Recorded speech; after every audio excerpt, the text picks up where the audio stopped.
Welcome to the Hospital Medicine Unplugged. Glad to be here. We are diving deep today into, well, one of the most persistent challenges, I think, for hospitalists, non-ST elevation myocardial infarction, NSTEMI. It really is a critical topic. And NSTEMI now accounts for, nearly 70% of all acute coronary syndrome presentations, ACS presentations. Right. Yeah.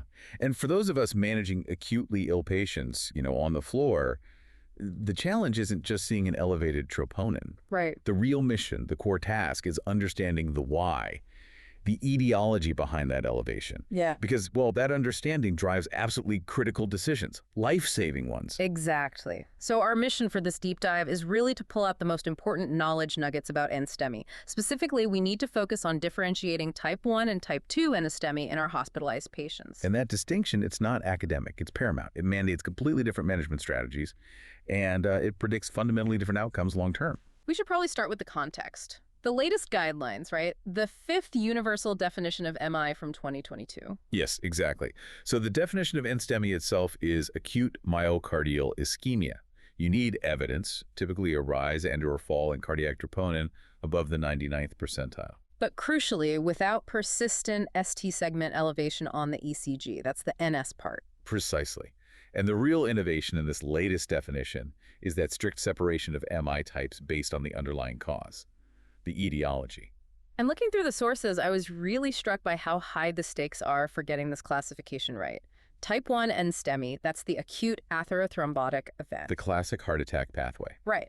And it has pretty clear, standardized, evidence-based guidelines. We generally know what to do. But type 2 NSTEMI, which is basically a supply-demand mismatch, well, it feels like a therapeutic vacuum sometimes. That's a good way to put it. It's less standardized, often, frankly, poorly treated, and it carries this paradoxically worse long-term prognosis. That paradox, the idea that the non-coronary event leads to higher mortality, that's really the central theme we need to unpack today, isn't it?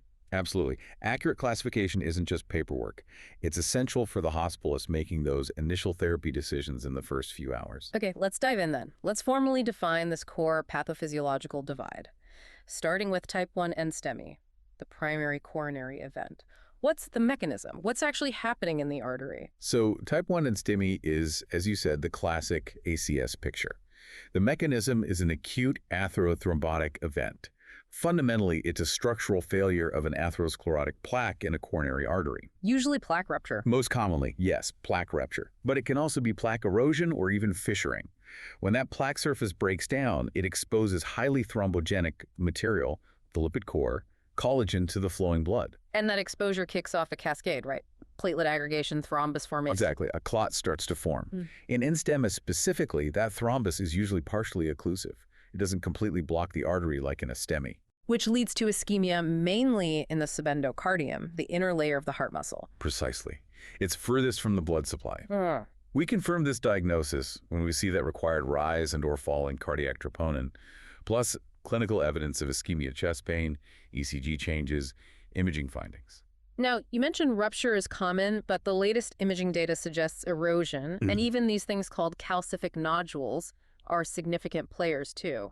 Does it matter clinically which one it is? Rupture versus erosion? It actually does matter, or at least it's starting to seem like it matters more, especially regarding treatment intensity, even though our standard guidelines often lump them together for initial management. How so? Well, plaque rupture typically presents with a larger thrombus burden. You often see a very rapid, almost explosive rise in troponin. Yeah. These patients generally need maximal antiplatelet and antithrombotic therapy. Okay. Plaque erosion, on the other hand, seems to be more common in younger patients, sometimes women. The plaque itself often has less lipid core.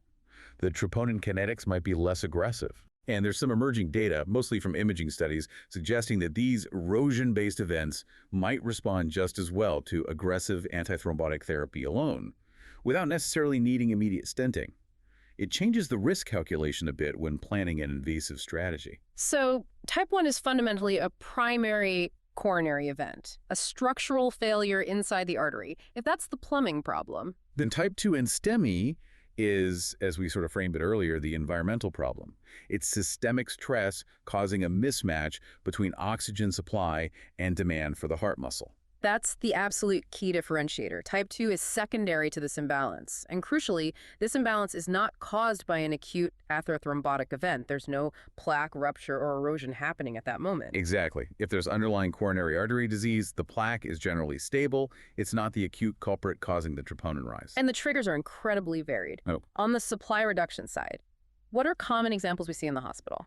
Oh, things like severe anemia, where there just isn't enough oxygen carrying capacity, or significant hypoxemia, maybe from severe lung disease or respiratory failure. Where else? Profound hypotension or shock where perfusion pressure drops. Coronary spasm can do it. Microvascular dysfunction is increasingly recognized. Or even a severe fixed coronary stenosis that becomes flow limiting only when demand skyrockets or supply drops. But again, no acute plaque change. Okay, and then on the demand increase side, what pushes the heart too hard? The classic one is sustained tachycardia. Think atrial fibrillation with a rapid ventricular response, or SVT, or even just severe sinus tachycardia from sepsis or pain. Right. Also, severe uncontrolled hypertension puts immense strain on the heart. And hypermetabolic states like thyrotoxicosis, or maybe pheochromocytoma crisis. Anything that dramatically increases myocardial oxygen consumption. What seems unique about type 2, especially in the hospital setting, is the context. It pops up constantly in patients dealing with severe acute non-cardiac illnesses. Exactly why hospitalists see it daily. You think about patients admitted with sepsis, severe pneumonia, acute heart failure exacerbations, or maybe those recovering from major surgery. These are common scenarios for type 2. And that systemic context is critical for prognosis, right? Absolutely vital. The outcome for a type 2 NSTEMI patient is largely dictated by the severity and the course of that underlying non-cardiac condition. If you don't get the sepsis under control or fix the hypoxemia, the cardiac injury will likely continue, no matter what antithrombotic therapy you might start. Okay, let's pivot to the clinical front then, because the way these patients present should, ideally, raise a flag for the hospitalist trying to sort out the etiology. There are differences. Huge differences, often. Type 1 NSTEMI patients frequently present through the ER with classic cardiac symptoms, retrosternal chest pain, pressure, discomfort. They often fit the profile with traditional atherosclerotic risk factors, hypertension, diabetes, smoking history, high cholesterol. Whereas type 2 patients, they often look quite different. Very different. They tend to be older, often frailer.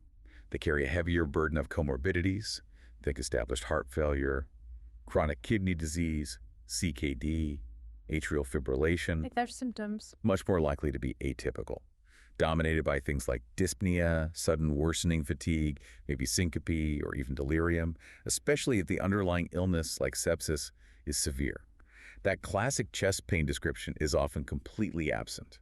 The initial ECG findings can also give clues, though maybe not always definitive. Right, they provide clues, but can be ambiguous. In type 1, you're much more likely to see those classic ischemic changes we look for: ST depression, T-wave inversion, maybe a new bundle branch block. These findings help with initial risk stratification. But in type 2? In type 2, the ECG is often nonspecific. You might see some T-wave changes, but they could easily be due to electrolyte issues, or the tachycardia itself, or other systemic factors. Sometimes there are no ischemic patterns at all. The ECG in type 2 often reflects the global systemic stress rather than pointing to a specific culprit lesion. Okay, so this brings us to the biomarkers, specifically troponin kinetics. This seems like maybe the most actionable tool we have in the acute setting to differentiate. It really is. Both types require that characteristic rise and order fall in high-sensitivity troponin above the 99th percentile. That's the definition of MI. But the pattern and the magnitude of that change are where the clues lie. Let's get specific about that troponin curve. What defines a classic type 1 profile? What should we be looking for in the numbers? So the type 1 profile reflects that acute, often explosive thrombotic event. You typically see a large absolute and relative increase, a really marked rise. And the kinetics are usually rapid, meaning if you're using high-sensitivity troponin protocols, which many hospitals are now, the rate of change, the delta troponin, will often exceed the threshold set in those rapid rule-out algorithms, like the 01-hour or 02-hour protocols. Can you give an example? Sure, like a jump from maybe 10 nanograms per liter to 50 or 100 within just 1 or 2 hours. That kind of rapid, significant rise is highly suggestive of type 1.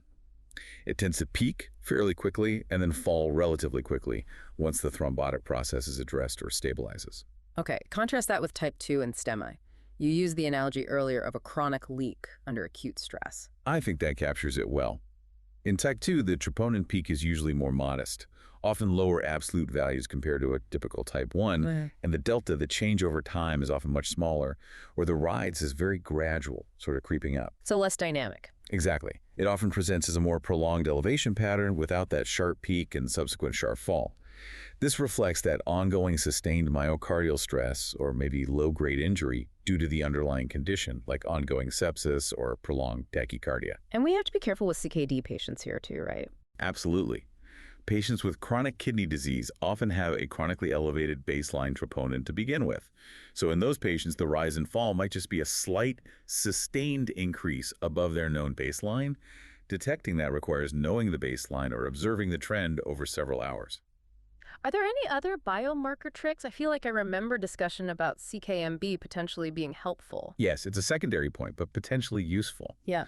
While high-sensitivity troponin is the gold standard now, some observations suggest that in type 2 NSTEMI, the rise in cardiac troponin might be disproportionately high compared to the rise in CKMB. Compared to type 1. Right. In type 1, which involves more acute significant necrosis, you usually see a more concordant rise in both troponin and CKMB. In type 2, where the injury might be more from sustained stress or microvascular issues, the troponin can go up quite a bit, while the CKMB barely moves or rises only slightly. It's not definitive, but it's another piece of the puzzle. Okay, so we have the clinical picture, the ECG, the troponin kinetics. Imaging comes next. I assume a transthoracic echo, TTE, is pretty essential regardless. Yes, TTE is crucial in both scenarios. You're looking for new regional wall motion abnormalities, which would strongly suggest ischemia, or assessing overall left ventricular function, checking for valve issues, pericardial effusion, all important context. But after the echo, the path diverges sharply when it comes to coronary angiography. Completely diverges. In type 1 NSTEMI, the entire treatment pathway is geared towards the cath lab. Coronary angiography and usually revascularization with PCI or sometimes CUG is prioritized, often within 24 to 48 hours for higher risk patients. The goal is to find and fix that culprit lesion. But for type 2 NSTEMI, that invasive strategy is generally not the first step. It's often deferred maybe to outpatient or sometimes avoided altogether. Why is that? The fundamental reason is that the troponin elevation isn't being driven by an acutely unstable plaque that needs fixing. If you take a patient with a clear type 2 MI, say, driven by severe anemia to the cath lab, you'll often find either no significant CAD or stable chronic CAD. And stenting stable CAD in that acute setting won't fix the underlying problem. Exactly. It won't fix the anemia, the sepsis, or the tachycardia. Furthermore, taking a systemically unstable patient, maybe someone in septic shock or respiratory failure for an invasive procedure, carries significant risks. Contrast-induced nephropathy, bleeding, hemodynamic instability during the procedure, the focus must be on stabilizing the patient and correcting the non-cardiac trigger first. So when would you do angiography in a suspected type 2? Urgently. Only if the patient remains hemodynamically unstable despite optimizing the triggers, or if they have persistent signs of ischemia like ongoing chest pain or dynamic ECG changes that don't resolve. Otherwise, if needed, it's usually deferred until they're stable, maybe even as an outpatient workup. Okay, that leads perfectly into the management principles where this divergence becomes really stark. For type 1 NSTEMI, the focus is clear. Target the atherothrombotic mechanism. Yes. That means immediate aggressive initiation of those core therapies we're familiar with. Dual antiplatelet agents, aspirin, plus a P2Y12 inhibitor, anticoagulation, usually with heparin or a similar agent, high-intensity statins, and beta blockers, assuming no contraindications like acute heart failure or bradycardia. Let's talk about that P2Y12 choice for a second. In the acute type 1 setting, how do we decide between, say, clopidogrel versus ticagrelor or prasugrel? It really depends on the patient's risk profile and the planned strategy. For high-risk type 1 patients who are likely heading for an early invasive strategy angiography within 24-48 hours, the more potent agents, ticagrelor or prasugrel, are generally preferred over clopidogrel. Assuming their bleeding risk isn't prohibitive. Correct. Bleeding risk is a major consideration. Prasugrel has contraindications, like prior stroke or TIA. Ticagrelor is often favored for its rapid onset and consistent effect, but it can cause dyspnea and sometimes has a higher bleeding risk than clopidogrel, especially in older patients. So it requires quick but careful risk stratification. And speaking of risk stratification, using tools like the GRACE score helps decide the timing of that invasive strategy. Absolutely. The gray score is critical here. Patients who are very high risk, maybe with recurrent ischemia, hemodynamic instability, ventricular arrhythmias like VTACH, or a gray score over 140, often qualify for an immediate invasive strategy, sometimes within just 2 hours. And others. Those considered high risk but maybe more stable might go within 24 hours. Moderate risk may be within 72 hours. Lower risk might even be managed conservatively initially. It's all about balancing the need to address that vulnerable plaque against the procedural risks. Okay, now let's flip completely. Type 2 and NSTEMI management. The focus is entirely different. Entirely different. Here, the absolute priority, the management principle, is immediate identification and aggressive correction of that precipitating supply-demand imbalance. Full stop. So, give me examples. If the trigger is severe anemia, you transfuse blood. If it's sepsis, you administer fluids, start appropriate antibiotics quickly, and pursue source control. If it's a rapid tachyarrhythmia, like AFib with RVR, you focus on rate control beta blockers, calcium channel blockers, or rhythm control if appropriate. The cardiac team is involved, but the primary treatment isn't cardiac meds initially. The primary treatment is fixing the underlying non-cardiac problem. The cardiology team helps manage the consequences, assessing LV function, managing any resulting heart failure, but the first step is always addressing the trigger. Are there specific targets we should aim for when managing these triggers? Like, for anemia, is there a specific hemoglobin goal? It depends on the context, but yes. If anemia seems to be the primary driver of the type 2 MI, the transfusion threshold is often higher than for a stable outpatient. You might aim for a hemoglobin closer to 9 or 10 grams per deciliter to maximize oxygen delivery during that stress period. And for tachycardia? The goal is rate control, usually aiming for a heart rate below 100 or 110 beats per minute, using agents like beta blockers or non-dihydropyridine calcium channel blockers, as long as the patient isn't hypotensive or in cardiogenic shock. Controlling severe hypertension aggressively but carefully avoiding hypotension is also key. Now, what about secondary prevention therapies for type 2? The things like aspirin, statins, beta blockers long-term. It seems much less clear-cut than for type 1. That's right, the waters are definitely murky. These drugs primarily target atherosclerosis and plaque stabilization, which isn't the acute driver in type 2. So routine initiation of, say, dual antiplatelet therapy, DAPT, is generally not recommended unless the patient has known established coronary artery disease, CAD. Or if subsequent workup confirms significant CAD. Exactly. You might start a statin if their cholesterol warrants it based on overall risk, or a beta blocker if they have heart failure or hypertension, but you have to individualize. Starting DAPT on a 90-year-old septic patient with a history of GI bleeds, just because their troponin bumped up, could cause significant harm if they don't actually have underlying obstructive CAD that benefits from it. That uncertainty really underscores the importance of that guideline default recommendation you mentioned earlier. If you're truly unsure if it's type 1 or type 2, the guidelines recommend managing the patient as presumed type 1 MI, at least initially. why is that the default? It's essentially a safety net. The biggest fear is missing a high-risk atherothrombotic event. A type 1, which could lead to complete occlusion, a larger MI, or even sudden death if you don't start antithrombotic therapy promptly. Especially since many type 2 patients do have underlying CAD. Precisely. Many patients who present with type 2 MI, particularly those with diabetes or CKD, have significant underlying, maybe previously undiagnosed, CAD. So defaulting to the type 1 protocol ensures they receive potentially life-saving antithrombotic therapy while you continue the diagnostic workup to clarify the picture. It acknowledges the diagnostic difficulty and prioritizes avoiding catastrophic undertreatment. Okay, let's transition to prognostic outcomes, because this is the part that I think consistently surprises clinicians, myself included sometimes. Type 2 NSTEMI is associated with significantly worse outcomes. It truly is the paradox of type 2. Despite being secondary, despite not being caused by an acute clot, type 2 NSTEMI consistently shows higher rates of in-hospital mortality, one-year mortality, and long-term all-cause mortality compared to type 1 NSTEMI. How much higher? Some studies report numbers like a threefold higher one-year mortality rate. It's a dramatic difference. So what's driving that? If type 1 is the acute clot, the immediate threat, why does the environmental problem end up being more lethal long-term? It's because the mortality in type 2 NSTEMI isn't primarily driven by recurrent cardiac events, usually. It's driven by the severity of the underlying comorbidities, the advanced heart failure, the end-stage renal disease, the metastatic cancer, and by the severity and recurrence of the non-cardiovascular precipitating illness itself. So they're just sicker patients overall. Exactly. These patients are often much sicker at baseline. The type 2 MI is frequently just a marker, a manifestation of severe systemic illness or multi-organ system stress or failure. They often die later from recurrent sepsis, respiratory failure, complications of their CKD, or their underlying malignancy, rather than from another heart attack. And this feeds directly into the systemic gaps and the undertreatment issue that the sources highlighted. Type 2 patients are much less likely to leave the hospital on appropriate evidence-based cardioprotective therapies. Things like aspirin, statins, beta blockers, ACE inhibitors. Right. Compared to type 1 patients who almost always get these prescribed, why does that happen? A big part of it is likely fragmentation of care.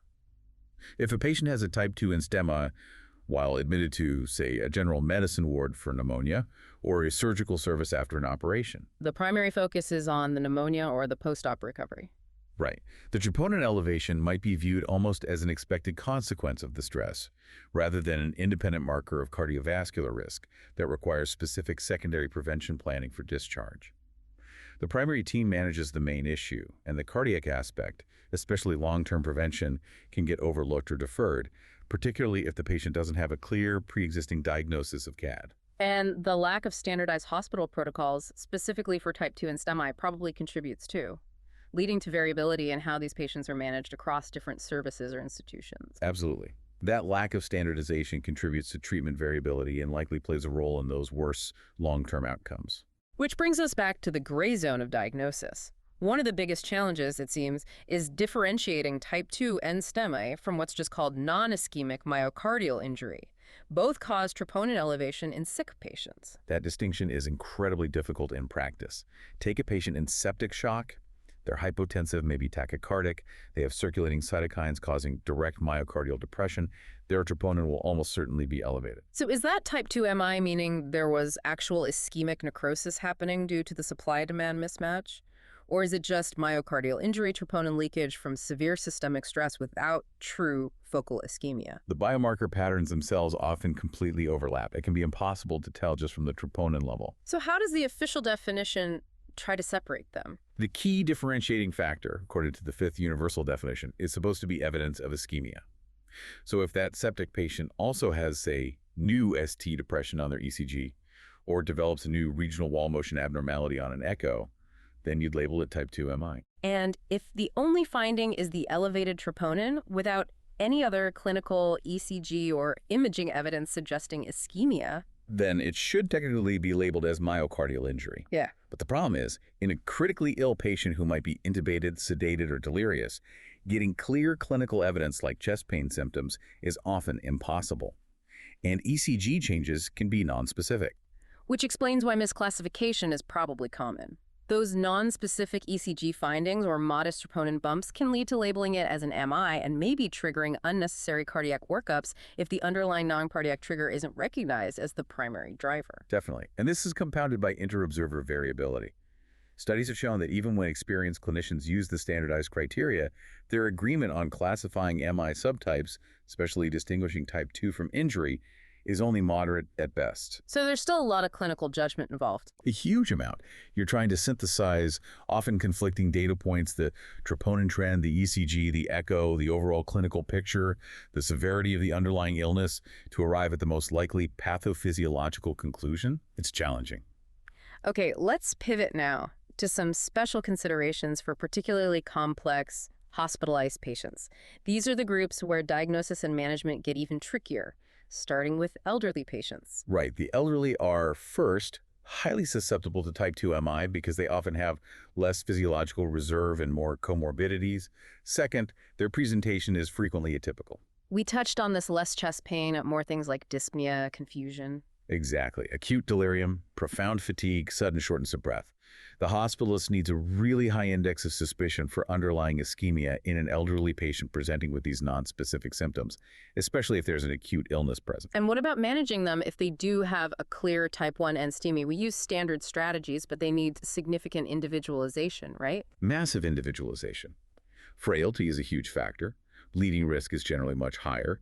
You need to carefully assess both, maybe using tools like the Crusade bleeding score alongside the GRACE score for ischemic risk. Is invasive management still generally beneficial in, say, an 85-year-old with type 1 NSTEMI? Interestingly, the data generally suggests yes. Even in patients 80 years and older, an early invasive strategy for type 1 STEMI seems to offer a mortality benefit compared to conservative management alone. The challenge is carefully selecting who is robust enough to tolerate the procedure. So age alone shouldn't automatically mean conservative management. No, but for very frail patients, those with multiple severe comorbidities or limited life expectancy, a conservative approach focusing on medical management might indeed be more appropriate. You have to weigh the potential ischemic benefit against the very real risks of complications like contrast nephropathy, stroke, and major bleeding. And if we are using DFTT in the elderly? We need to be mindful of bleeding risk. Clopidogrel is often preferred over ticagrelor or prasugrel in patients, say, over 70 or 75, because it generally carries a lower bleeding risk, and the efficacy difference might be less critical in some older populations, though that's debated. Okay, let's move to another challenging group. Patients with chronic kidney disease, CKD, the troponin headache. CKD complicates absolutely everything related to myocardial injury and infarction. First, as we mentioned, these patients often have chronically elevated baseline troponin levels. Why is that? Multiple reasons. Decreased renal clearance of troponin fragments is part of it. But also, CKD patients often have structural heart changes like left ventricular hypertrophy, and they experience chronic volume and pressure stress, all of which can cause some baseline troponin release. So diagnosing an acute MI requires seeing that clear rise and/or fall above their specific baseline, not just comparing to the lab's normal reference range. Exactly. You absolutely need serial measurements and have to look for a dynamic change relative to their baseline, if known. A single elevated value in a CKD patient is often uninterpretable without context or trend. And the management risks in CKD patients are also extremely high, particularly with invasive strategies. Extremely high. In patients with mild to moderate CKD, maybe stages 1 through 3, the data still generally favors an invasive strategy for type 1 MI as it reduces mortality. But as renal function worsens, the risks start to outweigh the benefits for many. Especially the risk of contrast-induced nephropathy. Yes, and major bleeding. In advanced CKD, particularly stage 5 or end-stage renal disease on dialysis, going to the cath lab significantly increases the risk of further kidney injury, if they have residual function, volume overload from contrast, and serious bleeding complications, especially with potent antiplatelet agents. So for many stage 5 CKD patients, even with presumed type 1 NSTEMI, a conservative medical management strategy might be the preferred route. Often, yes. It becomes a very complex risk-benefit discussion with the patient and family. You have to weigh the potential benefit of revascularization against the high likelihood of procedural complications.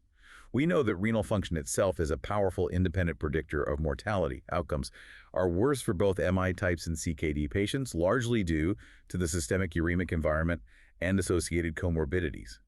If cath is pursued, using minimal contrast and aggressive hydration protocols is vital. Okay, last complex group. Critically ill patients, typically those in the ICU. Right. In the ICU setting, type 2 NSTEMI is highly prevalent, almost the dominant form of troponin elevation you see that meets MI criteria. It's usually triggered by the severe systemic illness that landed them in the ICU in the first place. Like sepsis, shock, respiratory failure, massive bleeds. Exactly. These are the common drivers. And because of that, the management approach in the ICU has to focus almost exclusively on correcting the underlying cause first. Resuscitate from shock, treat the sepsis, correct severe hypoxemia, stabilize hemodynamics. And routine invasive strategies, like rushing them to the cath lab, are generally avoided. Generally avoided in the acute phase. Until the patient is stabilized and the primary non-cardiac trigger is under control, routine angiography is usually too risky and often low yield. The troponin elevation is typically from global cardiac stress, not an acute culprit lesion that needs immediate intervention. So assess for CAD later. Yes. Once the patient is stabilized and hopefully recovering from their critical illness, then you can assess their underlying CAD risk. Based on that, you might consider outpatient stress testing or elective angiography if indicated, but it's usually not part of the acute ICU management for type 2 MI. Okay, so let's try to summarize the major takeaways from this deep dive. It really boils down to that fundamental difference between type 1 and type 2 NSTEMI dictating everything the hospitalist does. Absolutely. Yeah. Type 1 NSTEMI is, think of it as that acute plumbing problem in the coronary artery. It needs aggressive antithrombotic therapy, the anti-clotting meds, And, for most patients, an early invasive strategy with angiography and likely revascularization to fix the vulnerable plaque. Whereas type 2 NSTEMI is fundamentally a systemic failure, a supply-demand imbalance for the heart muscle caused by something else going wrong in the body. Right. And the treatment there requires immediate identification and correction of that non-cardiac trigger, whether it's treating sepsis, transfusing for anemia, controlling a rapid heart rate, or improving oxygenation. The focus is systemic first. And then we have that persistent, almost counterintuitive finding. Type 2 NSTEMI, despite being secondary, carries that significantly worse long-term prognosis. And that worse prognosis is driven almost entirely by the patient's underlying severe comorbidities and the risk of death from non-cardiovascular causes, like recurrence of their primary illness. Which really highlights the clinical deficit, doesn't it? The fact that these patients have worse outcomes. And we know they're often undertreated in terms of secondary prevention, especially if managed on non-cardiac services.